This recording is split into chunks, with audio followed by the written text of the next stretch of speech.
ಧಾರವಾಡ ಹುಬ್ಳಿ ಮಂದಿ ನಿಮಗ್ ಗೊತ್ತ ಬೆಂಗಳೂರದಲ್ಲಿರುವ ಸೇಮ್ ಇಸ್ಕಾನ್ ಟೆಂಪಲ್ ನಮ್ ಧಾರವಾಡ ಹುಬ್ಳಿದಾಗೂ ಇಸ್ಕಾನ್ ಟೆಂಪಲ್ ರೆಡಿ ಆಗತ್ತಿತ್ ನೋಡ್ರಿ. ನಮಸ್ಕಾರ ಎಲ್ರಿಗೂ. ನಾನ್ ಇವತ್ತ ಇಸ್ಕಾನ್ ಟೆಂಪಲ್ ಬಂದಿದ್ದೆ. ಯಾಕಂದ್ರ ಜೂನ್ 18 ಶ್ರೀ ರಾಧಾಕೃಷ್ಣ ಗೋವಿಂದರ ವಿಘ್ನ ಪ್ರತಿಷ್ಠಾಪನೆ ಆಗತೈತಿ. ಸೊ ಅದಕ್ಕ ಜೂನ್ ದಿಂತ್ರ ಆಗಸ್ಟ್ ತನ ಯಾವುದೇ ಸಾರ್ವಜನಿಕರಿಗೆ ಪ್ರವೇಶ ಇರುವುದಿಲ್ಲ. ಆದ್ರೆ ಇದ ಜೂನ್ 23ರಿಂದ ಆಗಸ್ಟ್ 9ರವರೆಗೆ 48 ದಿನಗಳ ಕಾಲ ಮಂಡಲ ಪೂಜೆ ಇರ್ತೈತಂತ ನೋಡ್ರಿ. ಆಗಸ್ಟ್ 10ನೇ ತಾರೀಕಿಂತ್ರ ಈ ದೇವಸ್ಥಾನ ರಿಓಪನ್ ಆಗುತ್ತೆ.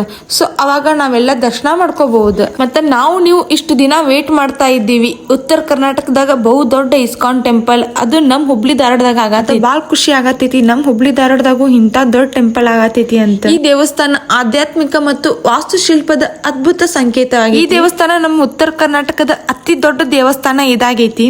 ನೀವು ಕೃಷ್ಣರ ಭಕ್ತರಾಗಿದ್ರೆ ನಿಮ್ ಕಡೆ ಆದಷ್ಟು ಸಹಾಯ ಮಾಡ್ರಿ ಅಂತ ಕೇಳ್ಕೊಂಡ ಒಂದ್ಸಲ ಹರೇ ಕೃಷ್ಣ ಅಂತ ಕಮೆಂಟ್ ಮಾಡ್ರಿ.